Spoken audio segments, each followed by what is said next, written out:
le respect du drapeau, vraiment là-bas, ça veut dire quelque chose. Et en fait, Donald Trump, quand il dit « moi, je veux défendre une éducation patriotique à l'école », qu'est-ce qu'il fait? Il cornérise, si vous voulez, il isole les démocrates, il les prend à leur propre jeu et il les renvoie au mouvement Black Lives Matter.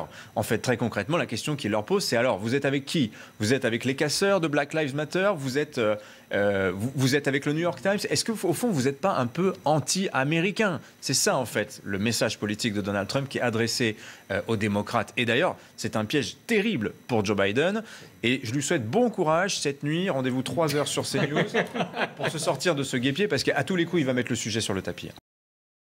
Depuis les campus américains des années 60, où là, il y a une volonté de remettre en cause l'histoire des États-Unis comme une histoire de la liberté, pour leur dire que c'est une histoire du racisme et de l'esclavage. Exactement comme en France, on nous explique que l'histoire de France, ce n'est pas la grande histoire. Qu'est-ce que doit faire l'histoire apprise aux enfants?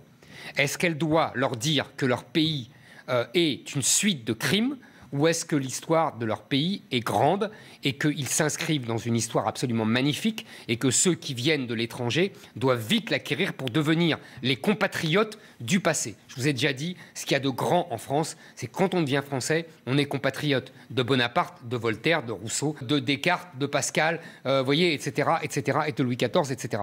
Est-ce que c'est ça? Ou est-ce que on est compatriote d'un pays de racistes, de misogynes, etc., etc. Aujourd'hui, il faut bien le dire, et j'ai fini, hein, quand on dit Trump veut faire une éducation patriotique, on sous-entend qu'il veut faire de la propagande.